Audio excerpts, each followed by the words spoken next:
Why are they starving the Palestinians? Why are they killing the Palestinians? Why are they making Gaza unlivable? It's very simple. They want to drive them out.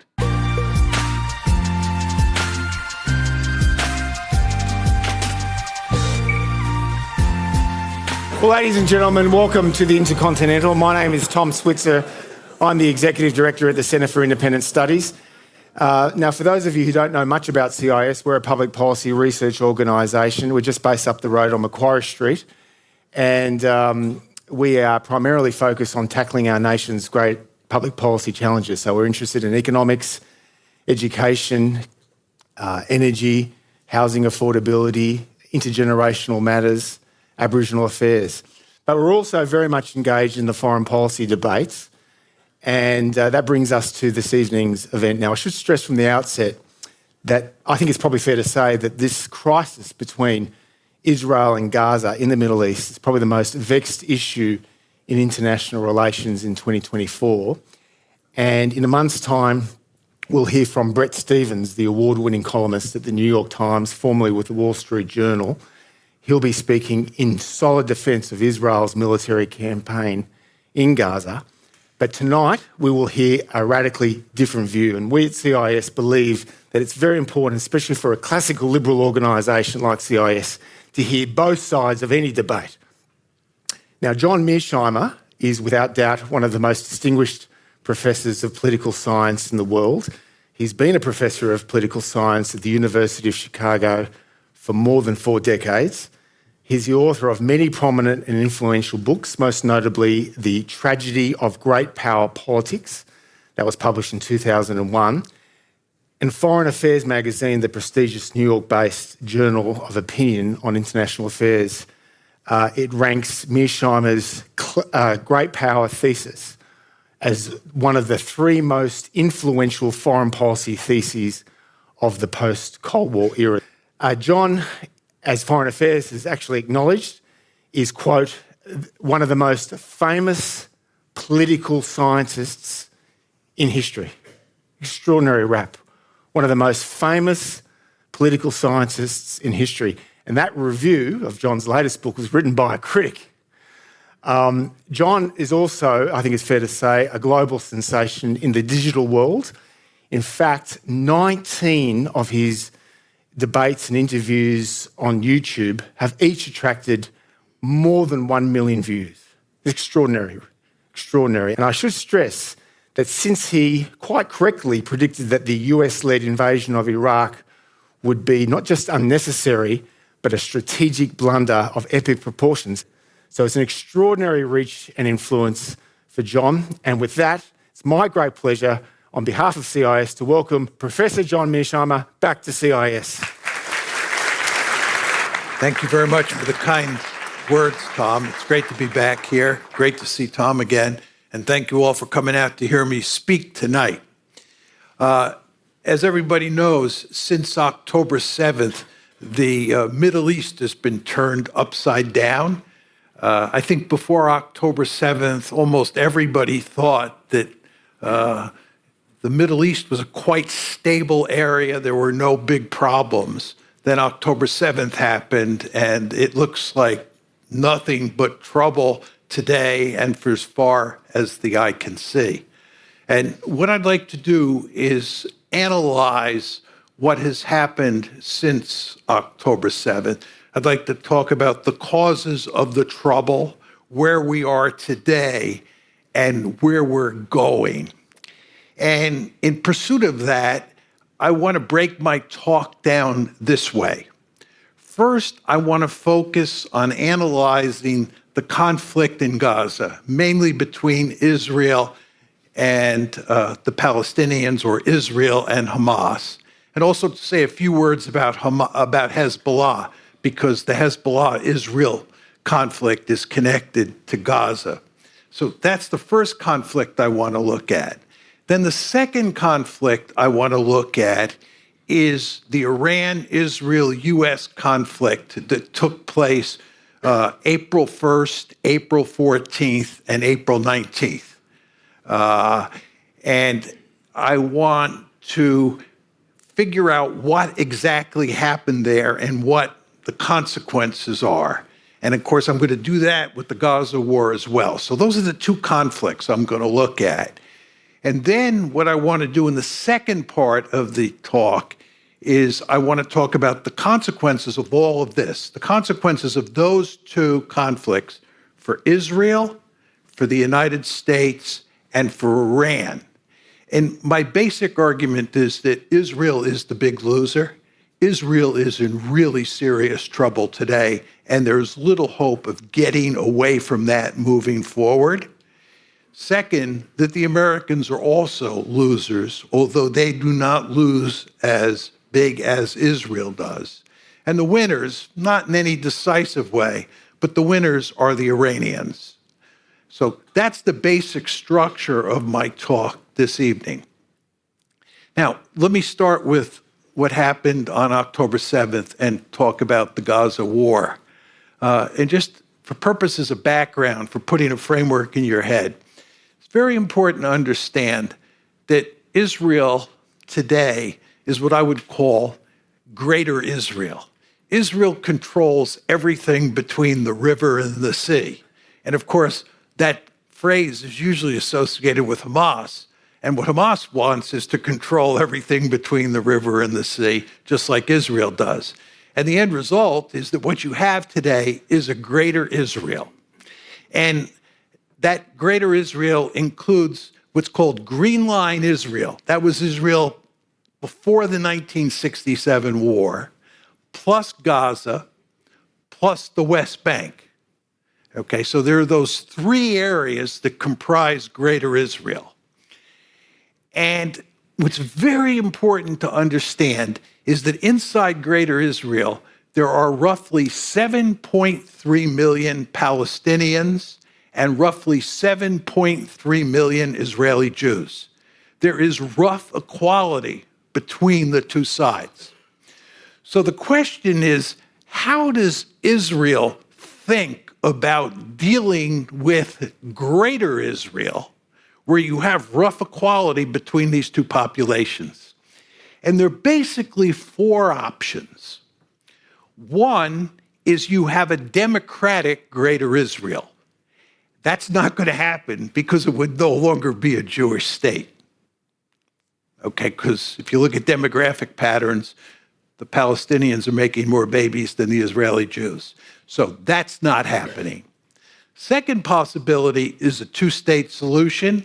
Everybody loves to talk about a two-state solution. That is not happening, certainly after what happened on October 7th, but even before then, and I'll talk more about this. Benjamin Netanyahu and the Israeli elite has no interest in a two-state solution, okay? The third possibility is apartheid. And basically what you now have is an apartheid state. We can go into this in detail in the Q&A if you want to do that. But if you look at Amnesty International, Human Rights Watch, and B'Tselem, which is the leading human rights group in Israel, all three of those organizations have produced lengthy reports that lay out why Israel is an apartheid state. The fourth option is ethnic cleansing. And ethnic cleansing means getting rid of the Palestinians, for the most part, who live in Gaza and who live in the West Bank, and creating a Greater Israel that is completely dominated by Israeli Jews and has very few, if any, Palestinians in its midst. So again, the four options are, number one, democratic Greater Israel. Number two, two-state solution. Those two are off the table. Number three, apartheid, which is basically what you have now. And number four is ethnic cleansing, where you get rid of the Palestinians. Okay. Now, let's switch gears a bit and talk about what the situation looked like before October 7th. And focus mainly on Gaza. Before October 7th, the Palestinians in Gaza basically lived in a giant open-air prison. What happened was that in 2005, when Ariel Sharon was the prime minister of Israel, he decided to pull the settlers out of Gaza. As you know, there are settlers in the West Bank. Up until 2005, there were Israeli settlers in Gaza, and Sharon pulled them out. And he pulled them out because Gaza was a hornet's nest, and having settlers in there was a nightmare. And they had their hands full in the West Bank, and they wanted to focus on the West Bank. And what they did was pulled all the settlers out, and it became an open-air prison. Now, it looked up until October 7th like Netanyahu and company were able to manage the situation inside of Gaza. Nobody thought what happened on October 7th was going to happen. This is why the Israelis got caught with their pants down. They thought they were managing the situation very well. And what was going on there is that Netanyahu was actually very happy with the fact that Hamas was running Gaza. This is hard to believe today, but it is true. And he was making sure that Hamas was being funded and that Hamas was doing reasonably well. Now, why is that the case? Because Netanyahu is adamantly opposed to a two-state solution. And Mahmoud Abbas, who runs the Palestinian Authority in the West Bank, is in favor of a two-state solution. So from Sharon's point of view, not Sharon, from Netanyahu's point of view, would have been true from Sharon's point of view as well, as if he hadn't passed away, Abbas is a threat because Abbas wants a two-state solution. So what Netanyahu has done is supported Hamas, because we all know Hamas does not want a two-state solution, and he's playing off Hamas against the PLO in the West Bank. And it looks like it works. And by the way, every once in a while, every couple of years, the Israelis mow the lawn, which means they precipitate a conflict with the Palestinians. They go in there, they kill hundreds, if not thousands of Palestinians, destroy some buildings, and send them a very clear message that, we're in charge and we want you to understand that you have to remain in this open-air prison. That's the basic situation that exists. It looks like Netanyahu is managing the situation. And almost everybody thinks that, which is, again, is why they get caught with their pants down on October 7th. But again, what happens on October 7th is that Hamas attacks into Israel, and I think it's fair to say achieves a spectacular success. I think the evidence is that Hamas was surprised by how successful they were. And anyway, they eventually leave Israel, and the Israelis consolidate the situation inside of their borders. And then they eventually go on the offensive against Hamas. And that offensive is now taking place. Okay. Now, what we want to ask ourselves is, what exactly are Israel's goals here? This is very important to understand what Israel is trying to do. Now, if you read the mainstream media in the West, and this includes Australia, what people talk about is that Israel is interested in, number one, defeating Hamas. And here we're talking about decisively defeating Hamas and eliminating Hamas. And you can understand why, from Israel's point of view, that makes sense. Second goal is to get the hostages back. As you all know, Hamas took about 240 hostages, and what the Israelis obviously want to do is get those hostages back. So there's sort of two principal goals here: defeat Hamas decisively and get back the hostages. What's not discussed in the Western media is the real goal. And the real goal is to ethnically cleanse Gaza. And the reason they want to ethnically cleanse Gaza is because, number one, that's the way you get out of apartheid. You all understand. Israel is an apartheid state, and the only way you get out of that situation is you cleanse. Furthermore, it's the only way you defeat Hamas. I'll talk more about this. It's quite clear that the Israelis are not going to defeat Hamas, right? And I can't believe they thought they would defeat Hamas before they went in there. They're too smart for that. But if you cleanse Gaza, and you drive all the Palestinians out, you drive Hamas out. So you solve two of the principal problems you face with ethnic cleansing. You solve the apartheid problem, and you solve the Hamas problem. Now, you're probably saying to yourself, Israel wouldn't do anything like this. Just a couple points. First of all, to create the state of Israel, to begin with, you had to do massive ethnic cleansing. In 1948 and in 1967, the Israelis cleansed huge portions of what is today Greater Israel. And the idea that they wouldn't do this, if you read all sorts of Israeli media, they talk about ethnic cleansing all the time. And it makes perfect sense if you think about it. Final point I'd make to you is one of the criticisms, and I'll talk more about this, of what the Israelis, and especially Benjamin Netanyahu, are doing in Gaza is they have not come up with a plan for what Gaza is going to look like after the shooting stops. In other words, what's the political solution here once the shooting stops? And Israeli military commanders, IDF military commanders, are constantly complaining these days that Netanyahu doesn't give them any sense of what the final political settlement's going to look like so they can deal with Hamas and deal with the Palestinians with some thought in mind about what the end game is here. The reason there's no end game, the reason they're not talking about how they're going to administer a Palestinian-dominated Gaza is because they want the Palestinians out. They want to ethnically cleanse Gaza. And then that brings us to the question, how do you do this, right? How do you get the Palestinians out? Well, first of all, they definitely went after Hamas to start with. That was the purely military side of the story. They went after Hamas.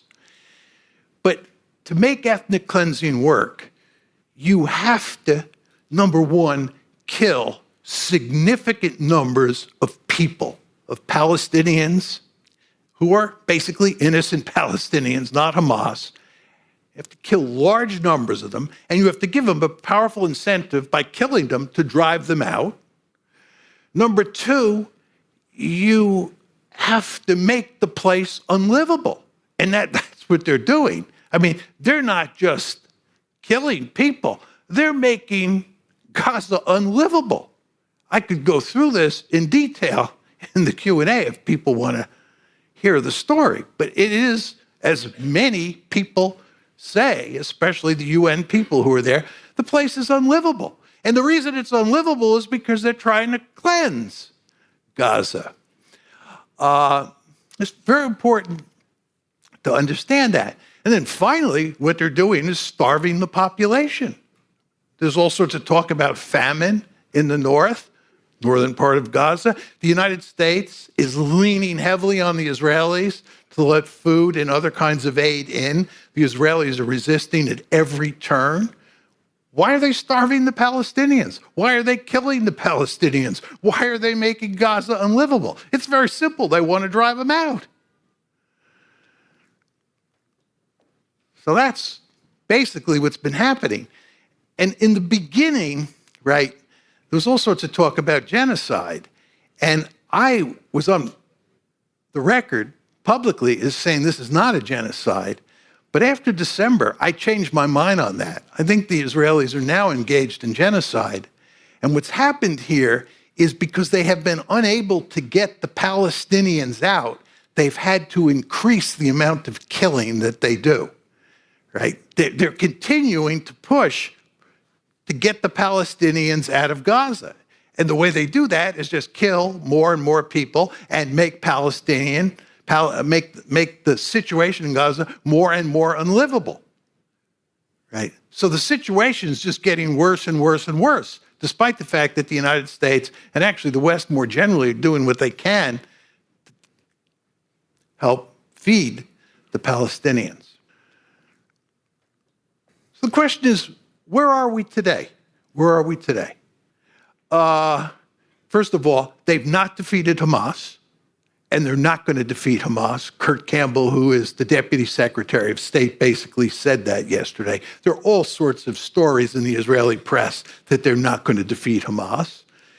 They haven't gotten the hostages back, and they have not been able to cleanse Gaza.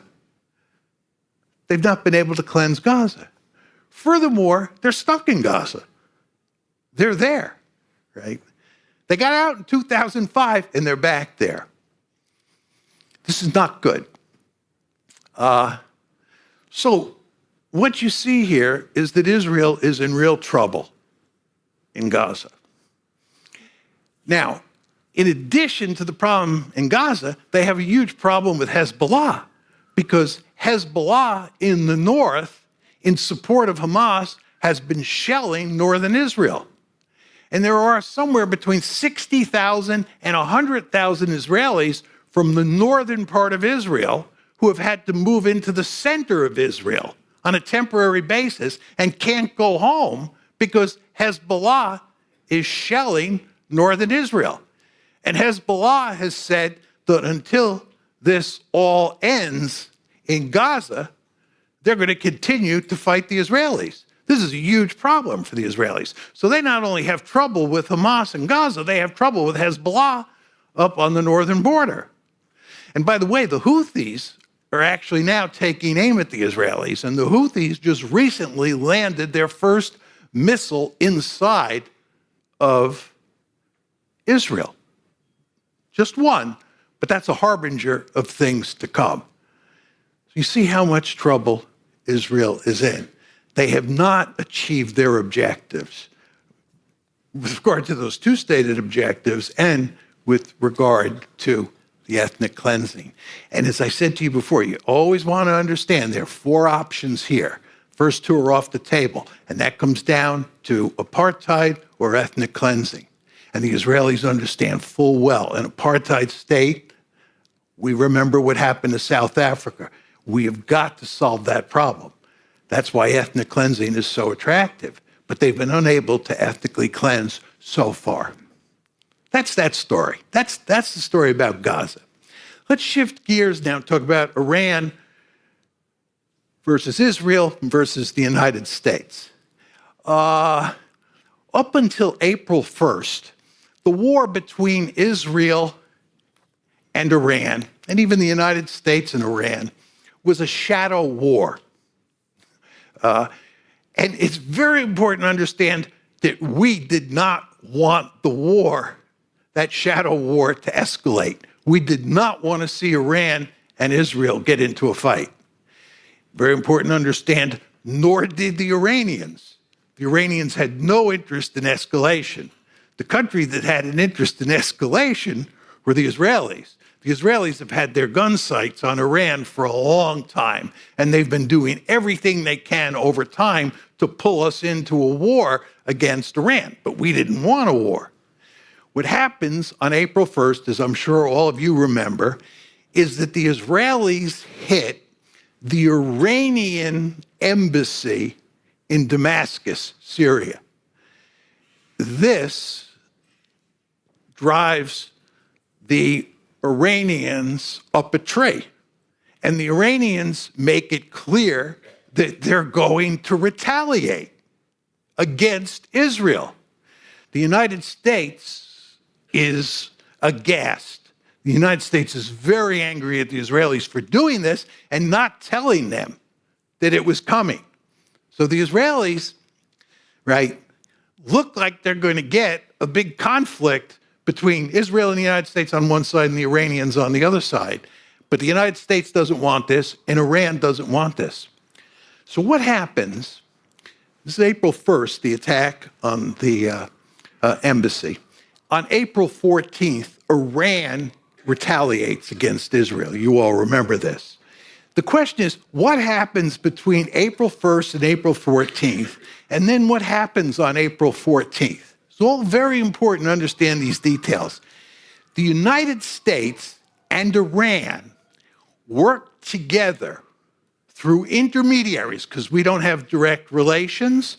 We work together through intermediaries to make sure that the Iranian attack is limited, that we see it coming beforehand, and that the United States and the Israelis and others are able to deal with the attack. Furthermore, we make it clear that we want the Iranians not to hit any populated areas and to basically go after one or two military targets. We and the Iranians agree that it will be a limited attack. We're coordinating with the Iranians because, again, we don't want escalation. We, meaning the Americans, nor do they. Then, when the Iranian attack comes, a hotline, an informal hotline is set up between the United States and Iran via Oman, because both the Iranians and the Americans want to keep this one under control. Very important to understand that. And the Iranians attack, and what happens there? The Americans are deeply involved in defending Israel. You all remember, everybody talked about how the Jordanians, the Saudis, the French, the British, the Americans, the Israelis, they were all involved in dealing with this attack. This is a real problem for Israel because Israel has always prided itself on being able to independently deal with an adversary that thinks about attacking it. Well, in this case, right, not only are we coordinating things with the Iranians to make sure this is limited and it doesn't spin out of control, but there is considerable evidence that roughly half of the missiles and drones that were shot down by the United States, not by Israel. Roughly half. We were deeply involved. We had naval ships that shot down Iranian ballistic missiles, and we were using fighter aircraft to shoot down cruise missiles and shoot down drones. Now, the Israelis played a very important role in this, but it's important to understand we, the United States of America, were coordinating the effort. See how deeply involved we were? We wanted to keep this one under control. We wanted to make sure that that Iranian offensive against Israel was not successful. That brings me to the final part of the story about April events involving Iran and Israel. The Israelis retaliate on April 19th. Remember, April 1st is when they hit the embassy in Damascus. April 14th is when Iran goes after Israel, does limited damage, hardly any damage. And then on April 19th, the Israelis retaliate. Now, as you would expect, the Israelis wanted to unleash the dogs. The Israelis wanted a big counterattack on Iran. The United States did not want that for 1 second. We were trying to put a cap on the volcano. So what the Israelis end up doing is basically taking out one radar in the Isfahan area of Iran. Just one radar. It's a radar associated with an S-300 missile. It is a very, very limited response. And it's a limited response because the United States demands that it be a limited response. Furthermore, we go to great lengths to tell the Israelis they actually won a great victory on April 14th by stopping all those Israeli missiles and drones. So Israel, accept the fact that you won a great victory on April 14th. All we need is just a small-scale attack where we go after one radar, and that's the end of the story. And of course, that was the end of the story. This one went away, unlike Gaza, which continues on to this day. So what I'm telling you is you have these two big conflicts, the one in Gaza, which I just described, and then the one involving Iran, Israel, and the United States between April 1st and April 19th. Now, I want to talk about the consequences of this for Israel, United States, and for Iran. And as I said to you, I believe that Israel was the big loser here. Now you're saying to yourself, why is that the case? Number of reasons. First of all, the Israelis are back in Gaza. They got out in 2005. Ariel Sharon, as you all know, is no shrinking violet. He's at least as tough an hombre as Benjamin Netanyahu. He pulled out because Gaza's a hornet's nest. Well, the Israelis are back in Gaza. They have no way of getting out at the moment, and they have no solution to the problem. They've made Gaza unlivable. What are they going to do? The Palestinians are not leaving. What are they going to do? They're running the place. They're in deep trouble. Second reason the Israelis lose, you have to understand how the Israelis think about deterrence. And this is a very smart way of thinking about deterrence. I'm not being critical of Israeli thinking here. What the Israelis believe is that their deterrence depends on escalation dominance. Escalation dominance. That means if somebody whacks me and I whack them back, I whack them back harder than they initially whacked me. In other words, as we go up the escalation ladder, I dominate. Escalation dominance. The best example of this is in the summer of 2003, Hezbollah killed a few Israelis. This is up on the northern border. Hezbollah killed a few Israelis and kidnapped an Israeli. Okay?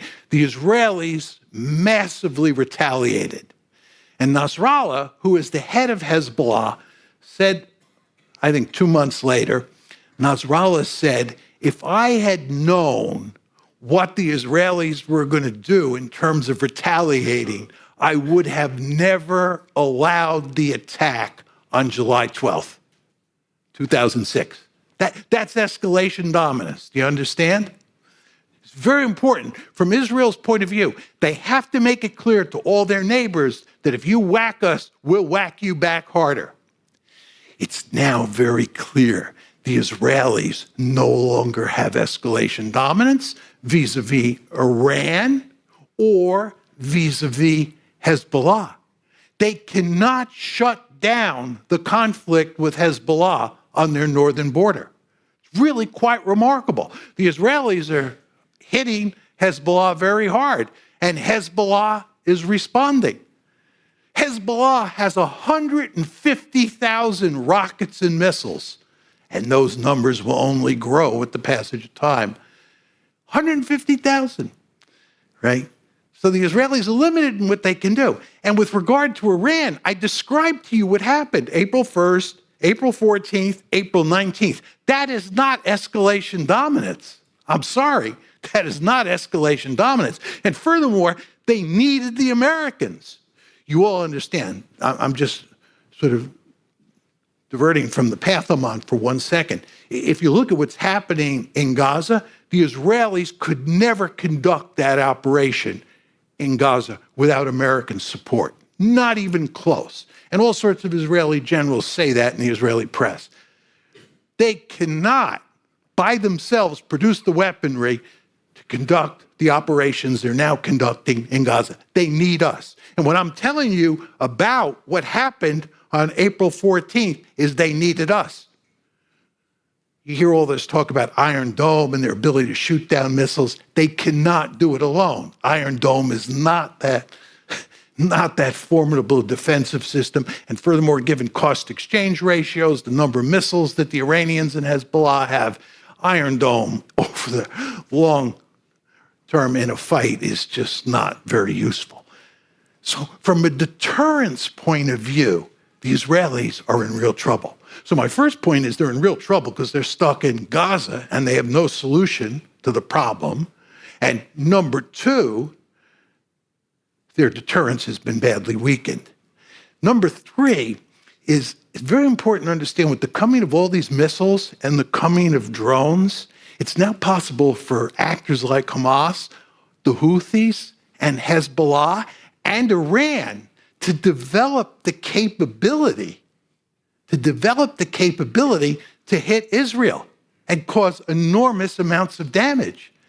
And lots of people who live in Israel are not very comfortable with this situation, right? The idea that they are exposed to adversaries, and these are formidable adversaries. I don't want to make light of the fact that groups like Hezbollah and groups like Hamas would like to finish Israel off. They would. No, these are really tough hombres. And what's happened here is that with the passage of time, right, missile capabilities and drone capabilities have reached the point where it's quite easy for actors like that to employ those weapons to create a real threat for Israel. The fourth way in which Israel is in trouble is that it has effectively become a pariah state in ways that it never was in the past. If you look at what's happening in the United States and all across the world on university campuses and college campuses, this is just evidence, whether you think what's going on is right or wrong, that Israel's reputation has been badly tarnished. Just if you think about the fact that South Africa took Israel before the International Court of Justice, and the International Court of Justice found not that Israel is committing genocide. They didn't find that. That is yet to be determined. But what the International Court of Justice did find is that there is sufficient evidence, there's enough evidence to think that Israel might be committing genocide. And if you look at polls inside the United States, it's truly remarkable how many people, especially Democrats, believed that Israel is engaged in genocide. There's a recent poll that shows that 56% of all Democrats think that Israel is committing genocide. Think about that.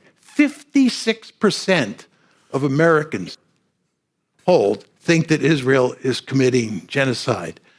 There's another poll that talks about Biden voters, that shows that 57% think Israel is committing genocide. 27% are not sure. 57% think Israel is committing genocide. 27% are not sure. And then 15% do not believe Israel is committing genocide. This is quite remarkable. When I think about how I thought about Israel, and virtually everybody I knew thought about Israel when I was a young boy and I was a young man, and how virtually everybody I know now thinks about Israel, a fundamental transformation has taken place. It's really quite remarkable. And the idea that the Jewish state is being accused of genocide is really quite remarkable.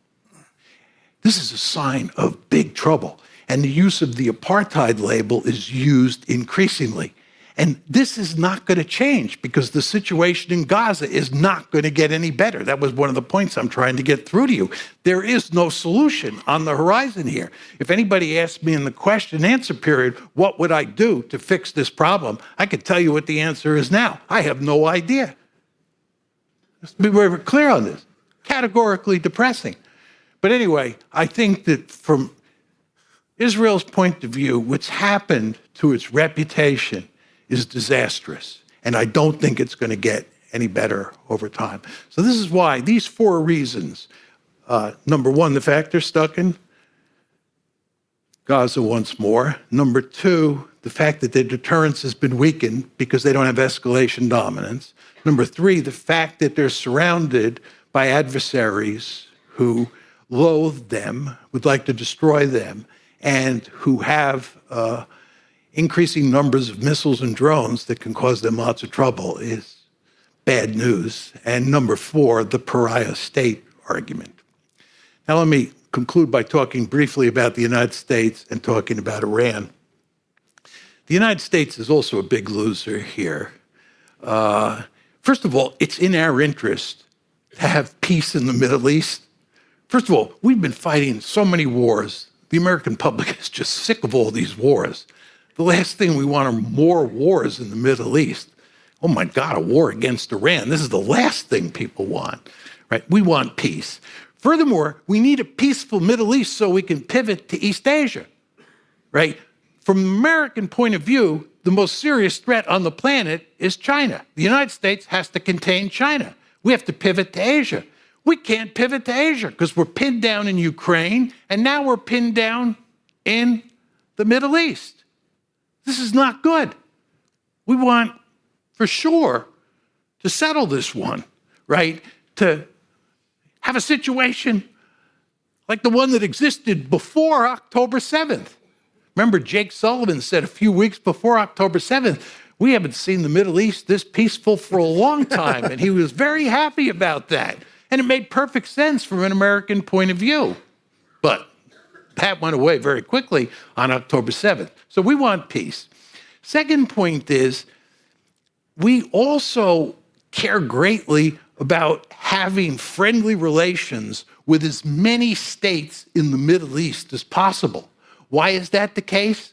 The Russians are already there, number one, and two, the Chinese are beginning to move in. For all the older dogs, I noticed there are a number of older dogs in the audience. We all remember back in the day, right, when the US and the Soviet Union competed in the Middle East. Well, what you're going to see moving forward is not just the United States and Russia, but the United States, Russia, and China competing in the Middle East. The Chinese are building a blue water navy to project power into the Gulf, number one. Number two, they depend heavily on oil. Therefore, they're doing everything they can to have good relations with Iran, good relations with Saudi Arabia. And we are very worried about this. The United States doesn't want bad relations with countries in the Middle East that drive them into the arms of the Chinese and the Russians. And you see a lot of that happening. By the way, you all know about the Abraham Accords. The Abraham Accords was where the United States was recently trying to get Israel, Saudi Arabia, and the United States all together in a sort of quasi-alliance. This is all gone by the boards now because of what's happening in Gaza, right? This is not in our interest. It's certainly not in Israel's interest, and it's certainly not in Saudi's interest at all either. So you see the problem that we have here. There's one other problem, and this applies to the Israelis as well, is the nuclear issue. You all understand Iran is a hop, skip, and a jump away from developing nuclear weapons because we, with pressure from the Israelis, we, the Americans, pulled out of the JCPOA. That was the nuclear agreement that the Obama administration crafted with Iran. The Iranians are now enriching uranium up to 60%. And you know, you have to enrich uranium up to 90%